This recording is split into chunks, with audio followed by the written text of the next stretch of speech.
Et permettez-moi d'abord de remercier l'association Agir Ensemble et Analint pour leur projet qui nous a permis de venir encore une fois au Maroc pour donc échanger nos expériences en matière de société civile entre les pays arabes et méditerranéens.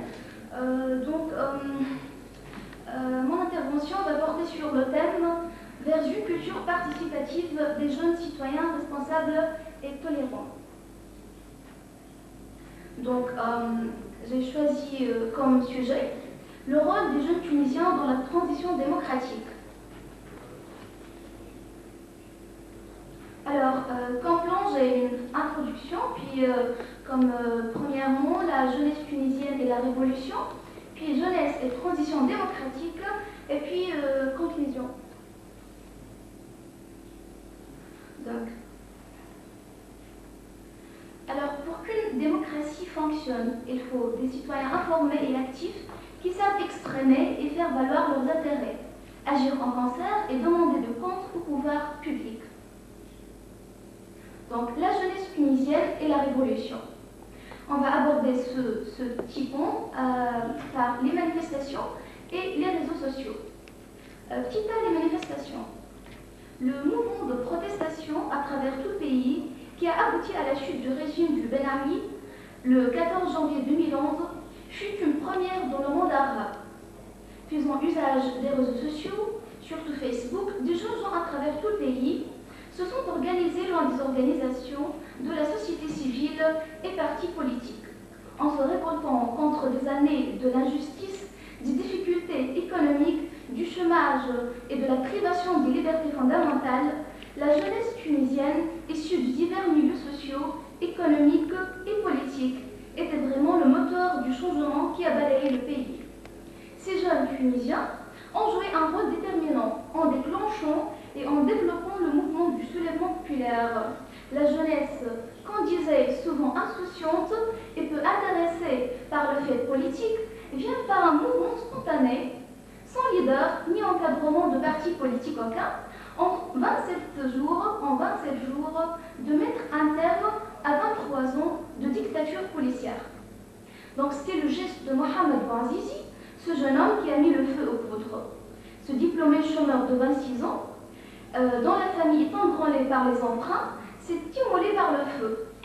Le 17 décembre 2010, devant la préfecture de Sidi Bouzid, après la confiscation de la marchandise qu'il vendait à la SODEF.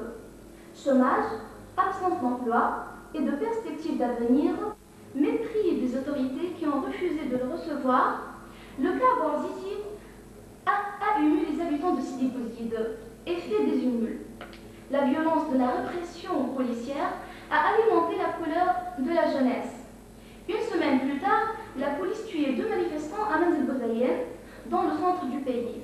Des avocats notamment, qui entendaient manifester leur solidarité, ont été violemment battus le 28 décembre 2010. Des jeunes lycéens entretenaient la flamme de la contestation. Donc, petit B, jeunesse, réseaux sociaux et les nouvelles formes d'expression politique. Donc, dans un pays privé de liberté d'expression, avec une presse écrite et des médias audiovisuels aux ordres, la toile a représenté en Tunisie un espace de liberté inconnu jusqu'au déclenchement de la révolution et permis une efficace diffusion de l'information. Révolution du jasmin, ou tout simplement révolution Facebook, comme les jeunes tunisiens préfèrent l'appeler, n'aurait pas été possible sans ce mariage entre le réel et le virtuel, la manifestation dans la rue et la technologie moderne. Quelques mois avant janvier 2011, les internautes ont mené une lutte sans merci contre le régime de Ben Ali. Mots d'ordre, slogans, organisation de manifestations, tout est passé par eux.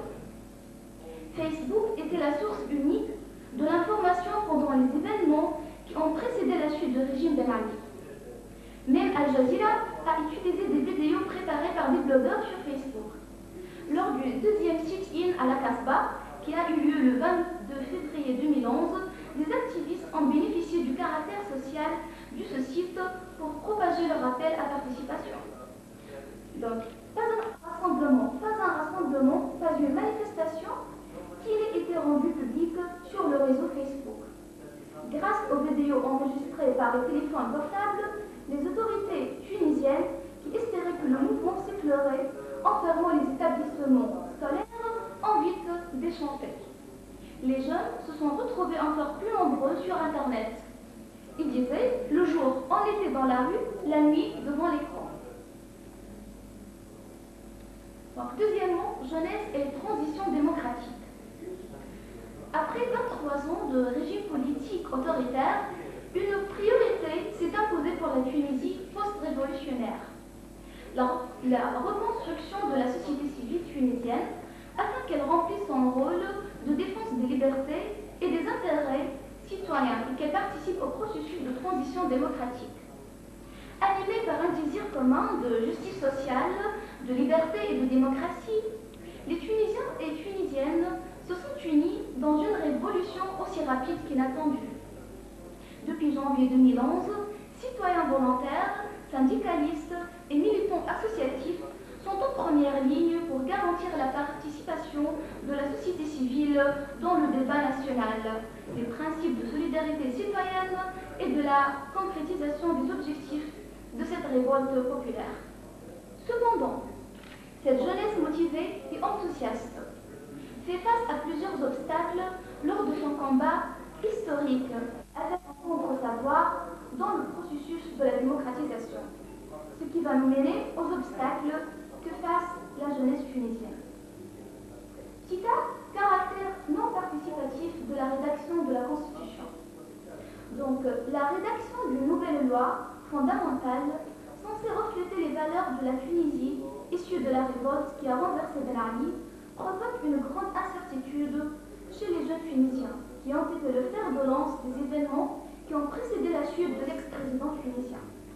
Ils se plaignent que leur révolution leur a été violée, que peu de membres à l'ANC, l'Assemblée nationale constituante, les représentent, et que la constitution tant attendue ne reflètera pas nécessairement leur Tunisie espérée. Il aurait fallu désigner des experts de loi, ou bien, il aurait fallu désigner des experts en droit pour rédiger la constitution. Voilà ce que pas mal de Tunisiens pensent un an après l'élection de l'Assemblée nationale constituante. En effet, les retards enregistrés dans l'élaboration de la nouvelle constitution ont beaucoup interpellé cette jeune société civile qui se voit marginalisée et écartée de la participation aux travaux constitutionnels. À cet égard, et à titre d'exemple, l'association Saudi, Ma Voix, a organisé plusieurs manifestations de sensibilisation visant à interpeller la conscience et l'attention des citoyens sur le fait que la Constitution n'a pas encore été élaborée. Deuxième obstacle, dépression énorme sur les médias.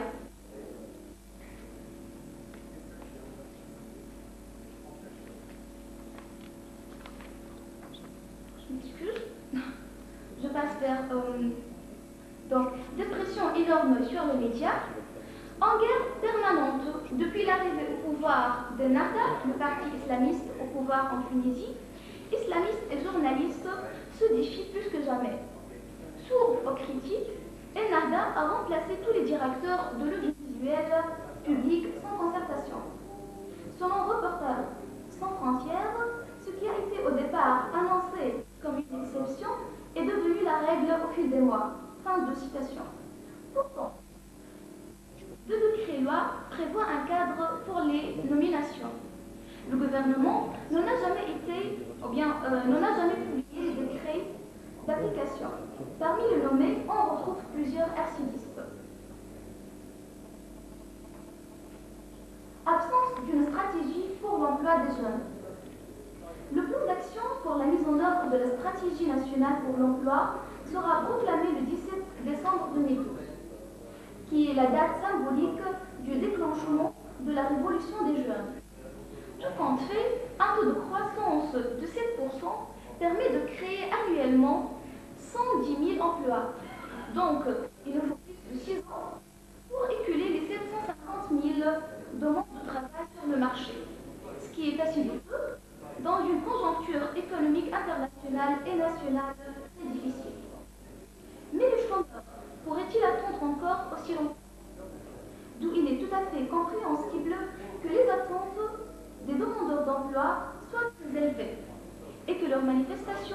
veulent pacifiques risquent de déraper parfois. Pourtant, l'unique revendication de chômeurs est d'une large frange de travailleurs qui évoluent dans la précarité est claire et simple, un emploi décent.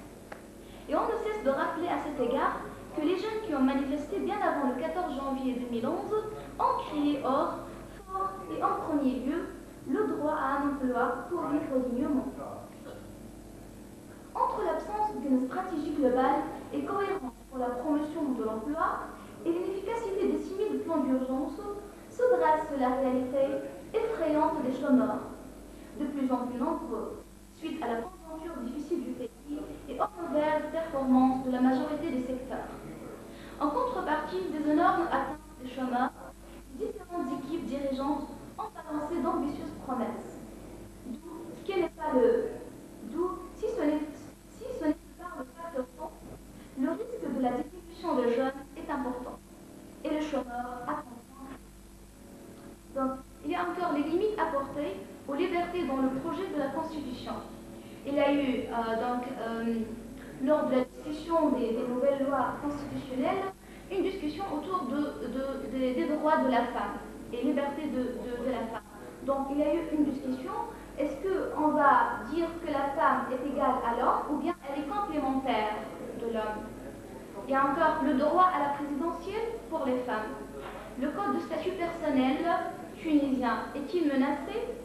Et est-ce la femme tunisienne reviendra seulement femme au foyer ou deviendra de plus encore une citoyenne active? Merci de votre attention.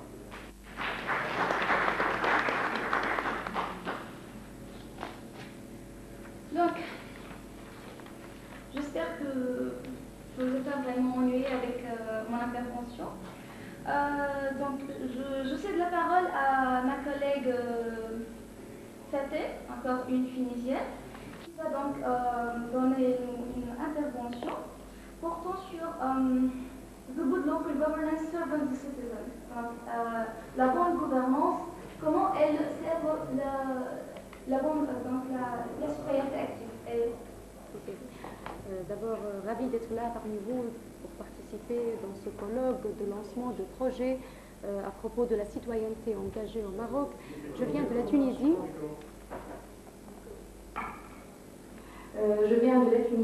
Du Centre de droit constitutionnel pour la démocratie. Ma communication porte sur le thème « La bonne gouvernance locale au service du citoyen ». Ce sont quelques réflexions autour de l'exemple marocain. Le concept de gouvernance est plus large que celui de gouvernement. Ils sont tous les deux relatifs à la décision publique. Mais là où le gouvernement renvoie à un processus hiérarchique d'action publique, la gouvernance appelle à la régulation qui révèle l'implication d'un nombre accru d'acteurs divers dans la réalisation d'objectifs collectifs. Il convient de se référer à la définition de la bonne gouvernance proposée par les Nations Unies qui en résume les composantes et les principes aspects comme une approche participative du gouvernement et de gestion des affaires publiques basée sur la mobilisation des acteurs politiques, économiques et sociaux du secteur public au privé, ainsi que la société civile dans le but de garantir le bien-être durable de tous les citoyens. Les spécialistes de la gouvernance politique proposent l'engagement civique comme un moyen efficace pour améliorer la performance du secteur public. L'un des aspects couverts par l'engagement civique est le rôle de la société civile dans la surveillance de la gestion des ressources publiques par les autorités politico-administratives, un processus de plus en plus souvent intitulé « responsabilisation sociale ». Selon la spécialiste en la matière, Ouafez Arfan Ndoutsi, qui nous donne un regard critique, elle dit « En effet, d'un dictat formulé par la Banque mondiale à l'attention des pays en développement, celui-ci devient le leitmotiv du néolibéralisme véhiculant partout dans le monde, un modèle étatique dit minimal et efficace. Or, ce modèle relève en filigrane d'une redéfinition des rapports État-marché, société civile dans un sens qui manque d'implication normative et conceptuelle. » Fin de citation.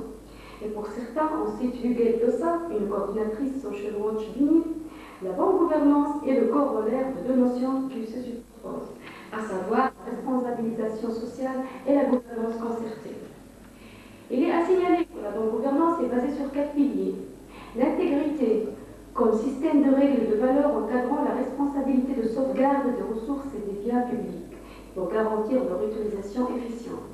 La transparence essentielle pour garantir l'accès public aux informations exactes et à jour avec possibilité de diffusion.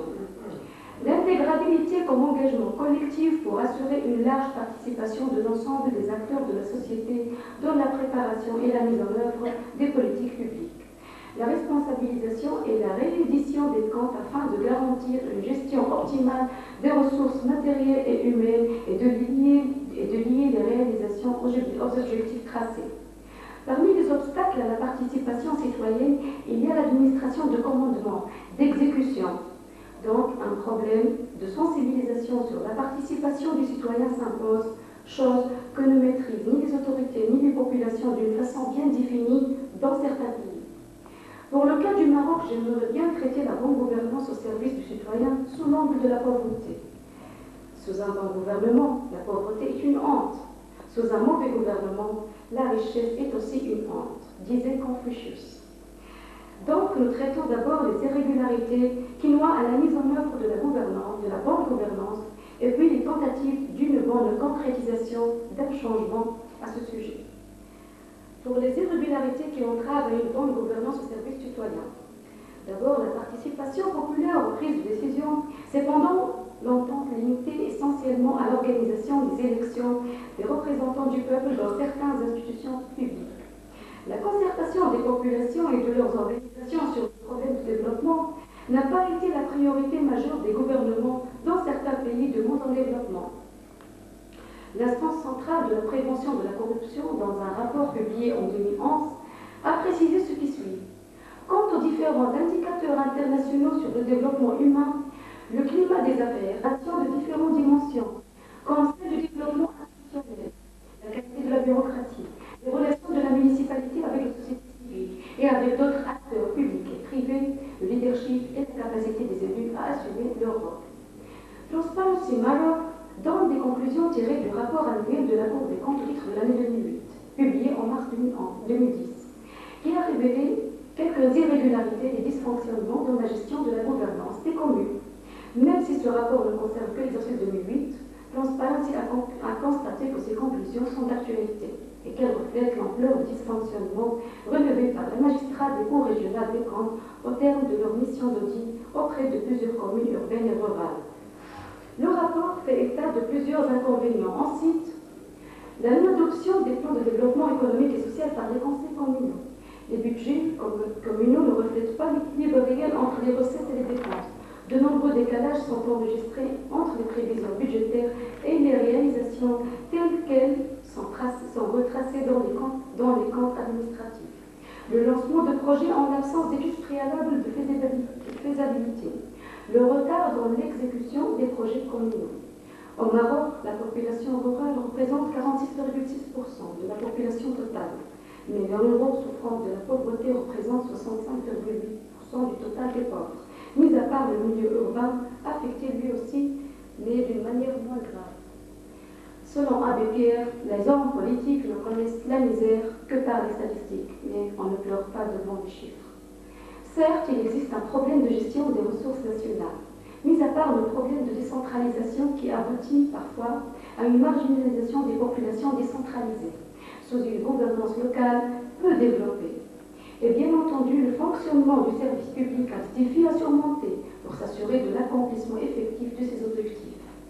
Or, les collectivités territoriales efficaces peuvent avoir un rôle majeur dans cet effort, en assurant des services appropriés aux populations pauvres d'une manière responsable et transparente, et en améliorant le dialogue entre institutions locales, société civile et secteur privé. La décentralisation, d'ailleurs, est un processus impliquant la dévolution d'une série de pouvoirs, de compétences et de ressources du gouvernement central au gouvernement local. Élu, bien sûr. La décentralisation comporte trois dimensions inextricablement liées. La décentralisation politique, administrative, fiscale et la déconcentration. Quelques insuffisances et dysfonctionnements entachent la gouvernance au Maroc. On souligne deux points importants. L'absence de responsabilisation et de réédition des comptes de la part des gestionnaires des affaires publiques, la corruption comme une aussi des manifestations de la mauvaise gouvernance.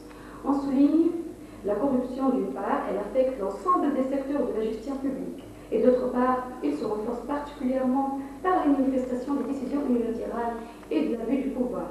Dans ce contexte, le Maroc occupe la 85e place en 2010 selon l'indice de perception de la corruption parmi 178 pays avec un score de 3,4 sur 10. Une mauvaise gouvernance au niveau politique renvoie à l'alternation des institutions dans les personnes, une faible séparation de pouvoir, aboutissant à un équilibre politique fragile. Et au niveau économique, elle entraîne l'écroulement de stratégies de développement, le contrôle de l'économie par le politique et un climat des affaires non incitatives. Et tout cela se reflète sur l'aspect social. Une mauvaise gouvernance se reflète par la corruption qui nuit aux pauvres, tout en engendrant une discrimination au niveau de l'accès aux services, la fragilisation du processus démocratique par l'exploitation politique des pauvres. Et tel que déclaré en 1997 dans le PNUD, la pauvreté est la négation des opportunités et des possibilités de choix les plus essentiels au développement humain. C'est ainsi que les conditions de pauvreté selon la Commission économique des Nations Unies, après 2003, se réfèrent non seulement aux carences et déficits matériels, mais intègrent aussi des paramètres sociaux relatifs à la capacité organisationnelle et de réponse collective. Les déficits d'accès au travail, à la santé, à l'éducation. Le concept de pauvreté s'étend alors pour englober la dégradation ou à l'inaccessibilité aux ressources naturelles, aux sources de financement et d'une manière générale à l'incapacité d'entreprendre. Pour la définition et la mise en œuvre des stratégies de réduction de la pauvreté, le principe consistant à donner aux différents acteurs de la société, notamment aux pauvres, l'opportunité de s'exprimer et d'influer sur les décisions publiques. Et aujourd'hui, mise en avant, la participation des citoyens à l'élaboration et au suivi des politiques, ainsi qu'à l'évaluation des institutions, est considérée non seulement comme un moyen d'accroître l'efficacité de ces dernières, mais également comme un objectif en soi. D'ailleurs, parmi les conclusions déduites d'une enquête réalisée par le Centre international Maroc et RMS, les pauvres qui sont les mieux placés pour connaître leurs propres conditions demandent à être partie prenante dans l'identification, l'élaboration et la mise en œuvre des politiques qui leur sont destinées pour lutter contre ce fléau.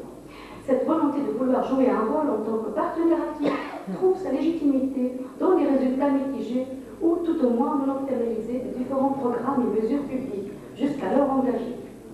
Une bonne gouvernance axée sur le développement humain fleurisse dans un environnement des droits de l'homme et les libertés fondamentales, ou permettre à chacun de vivre dans la dignité, à l'aide de la culture de la participation, où les gens ont leur mot à dire et où les gens sont à eux-mêmes de demander des comptes aux décideurs.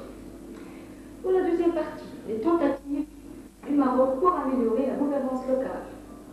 Le Maroc, avec la réforme constitutionnelle visant à réaménager les différentes institutions dans l'État, a donné les prémices d'une politique qui s'engage pour une bonne gouvernance en l'élevant juridiquement à un rang constitutionnel.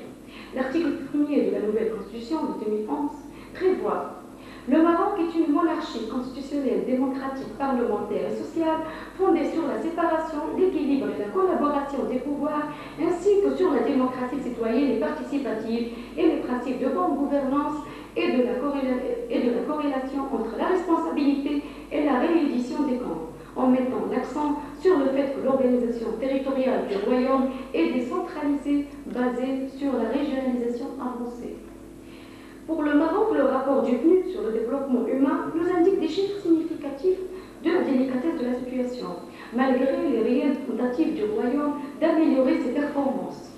Il occupe le 130e place sur 184 pays.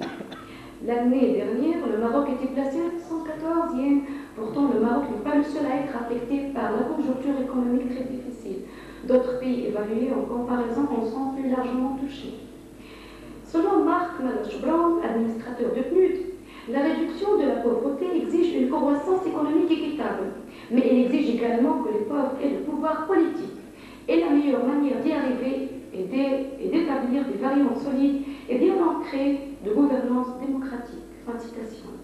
Pour le Maroc, sa croissance n'a pas connu de baisse notable. Il vient même de gagner le 21e place dans le rapport Doing Business de la Banque mondiale, ce qui le place en haut des listes des pays dotés d'un bon climat d'affaires. Pourtant, il ne se détache pas de la catégorie des pays au développement humain moyen. Et en plus de son acquisition du statut de partenaire avancé, c'est le premier pays au Maghreb qui avait acquis ce statut. Son évolution attestée en droit de l'homme par rapport à ses voisins et améliorée encore. Se conjugue mal avec le recul de l'appareil administratif qui aussi dans d'autres pays souffre des mêmes pathologies.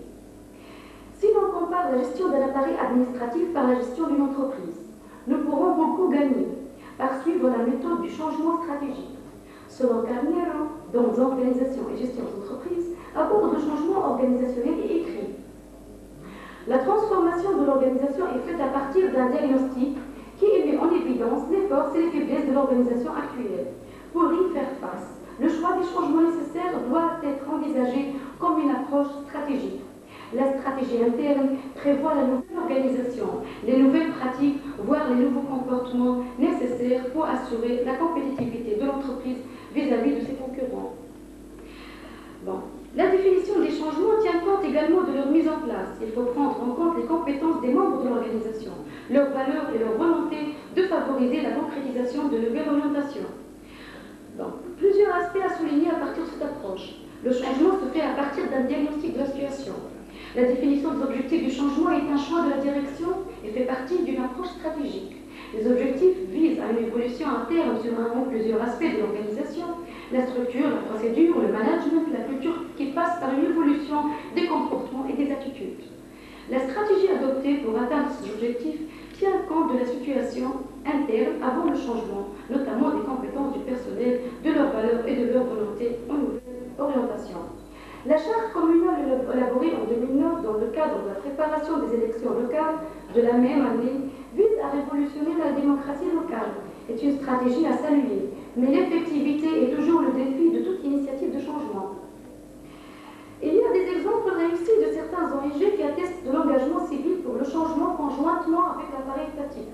On cite ADELMA, Association de développement local méditerranéen Tanger Maroc, et Proyecto Local Barcelone Espagne, qui sont deux organisations de la société civile ayant lancé et coordonné le projet ProGol, promotion de la bonne gouvernance en nord du Maroc, et qui s'est proposé d'expérimenter de nouvelles procédures et de nouvelles méthodologies pour améliorer la gouvernance municipale dans les villes de Tanger et de Tétouan. C'est le temps où on présume que la démocratie prospère d'investir les capacités des jeunes pour améliorer le niveau local qui reste le plus proche des pauvres et de leurs attentes pour prospérer et pour atteindre ces objectifs millénaires fixés par l'État local. C'est un défi pour un avenir optimiste. Merci. Ok, merci Fécund Albouni. Fécund Albouni, elle nous a donné une intervention portant sur la bonne gouvernance au service du citoyen, le Maroc à titre d'exemple. Donc on a encore trois interventions. On invite M. André Seder de Roumanie qui va donner une intervention portant sur le rôle du volontariat et networking dans la citoyenneté active. Welcome, André. Thank you very much. Because my French language is a little bit rusty, I have to speak in English. But I promise next time when I come back here, I'll speak in French, or at least I'll try. So first of all, hello. My name is Andrei Daicher, and I represent DGT Association from Romania. I want first of all to say a big thank you to the organizers for having us as partners for this great project. I'm really honored to be here today with you. It's my first time in Morocco, and I already wish to come back. Well, I'll try to be quick because I know we have a busy program today, and I also know that my colleagues have great presentations ahead. So I'll try to share with you my experience as a person and as an NGO regarding volunteering, non-formal education, and also networking. As I said already, I represent the DGT Association from Romania. The name comes from the abbreviation Do Great Things, and our motto is Do Great Things and Leave Your Mark. So I can say with all my heart that volunteering and the non-formal education changed my life, and they changed it in a really good way. Since 2007, when I started to take part in the Youth in Action program project, funded by the European Commission, and not only. I've managed to develop myself personally and also professionally.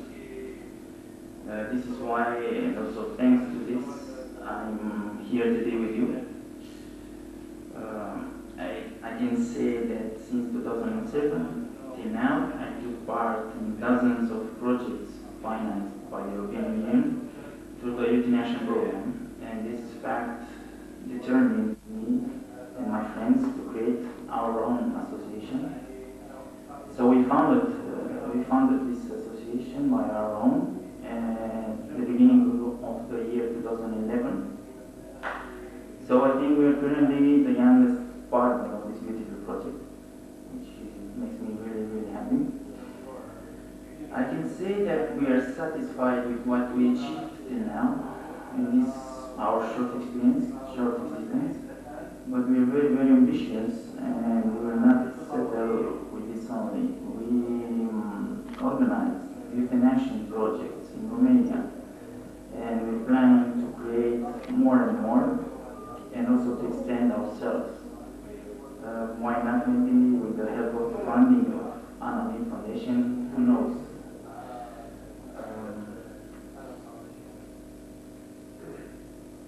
So the idea is that I can say with all my heart that volunteering and the non-formal education changed my life too.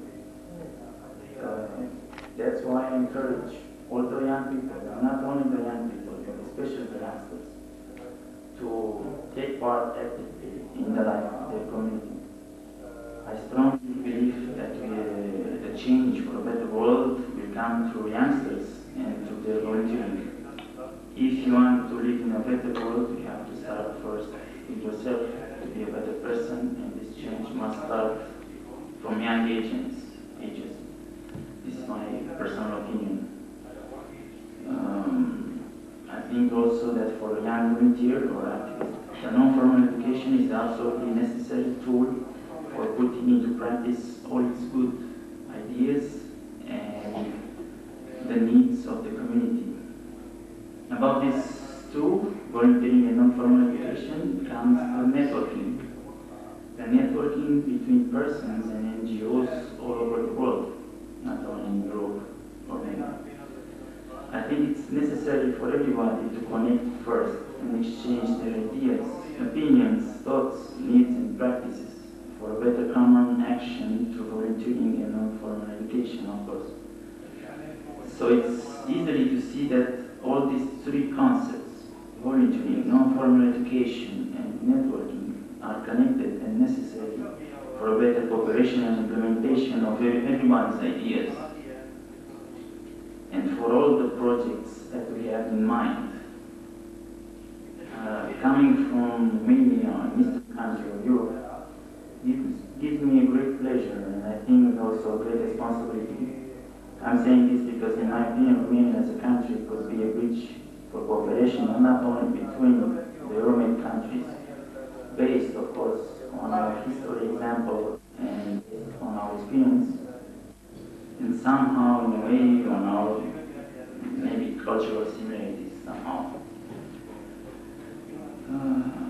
The association that I represent tries to achieve this by creating a network between youngsters and associations across Europe at first and then at the international level.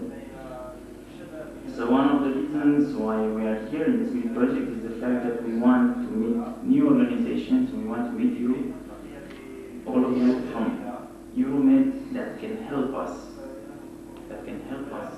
to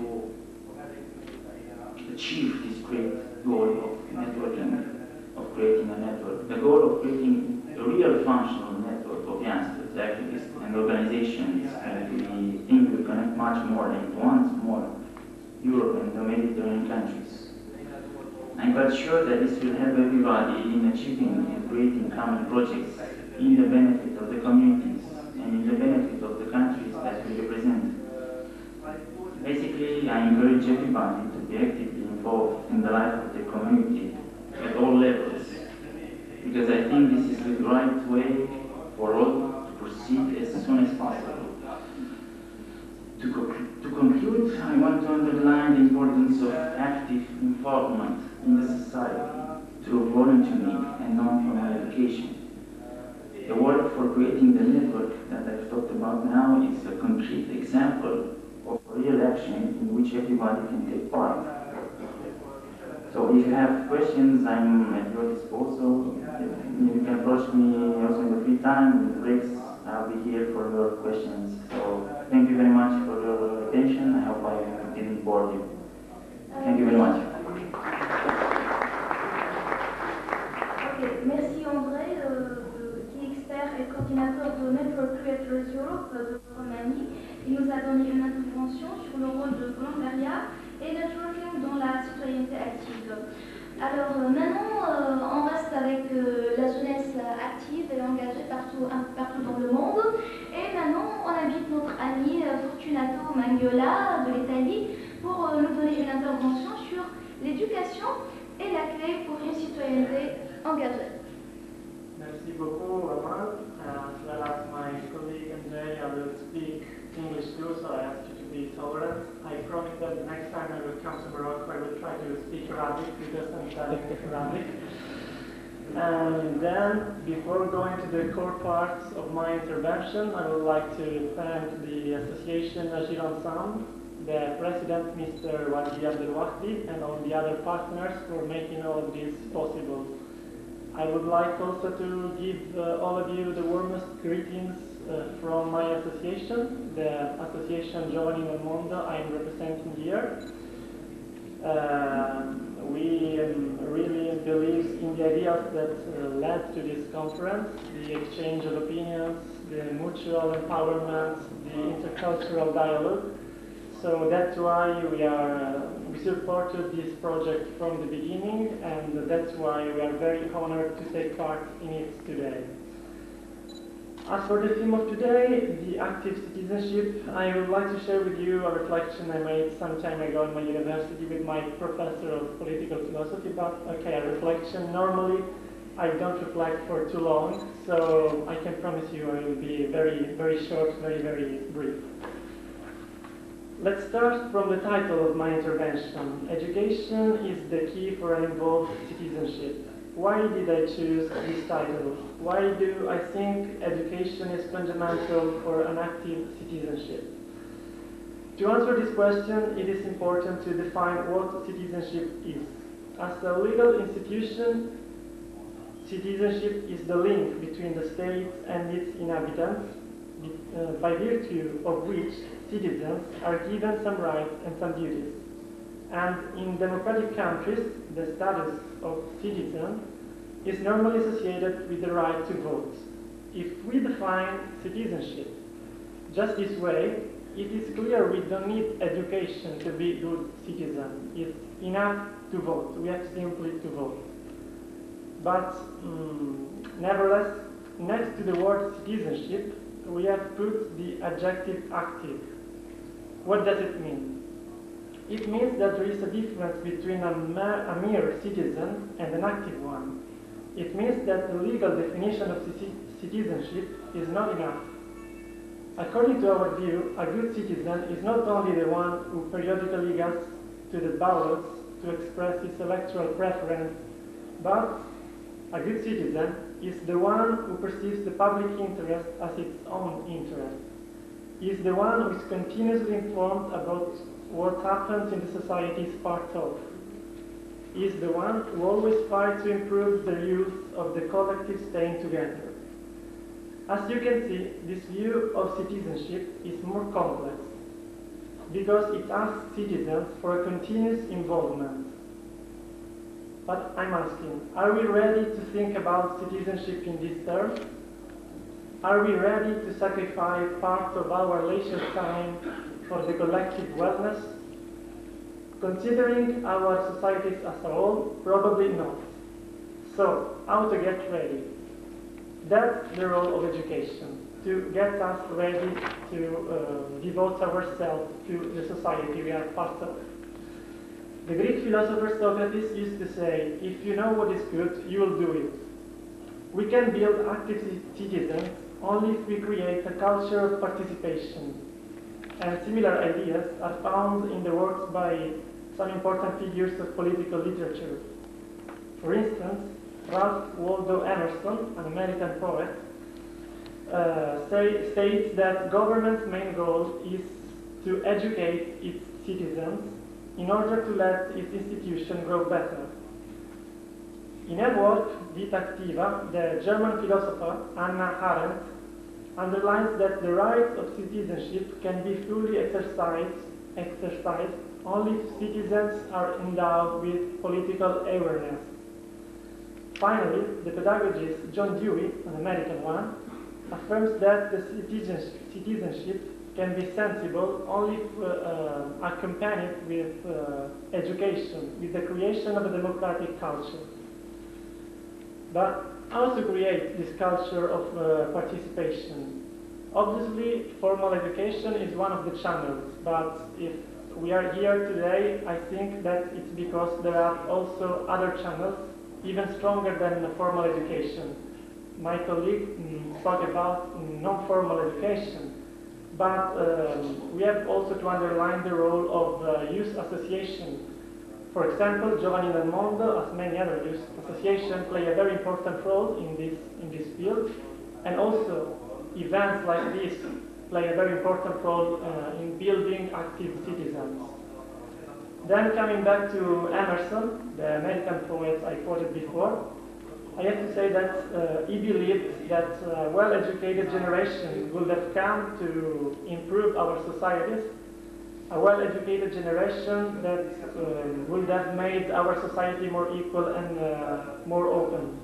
I think that we are the generation, and I would like to conclude my intervention addressing to you this very simple invitation. Don't just be citizens, but act as citizens. Thank you.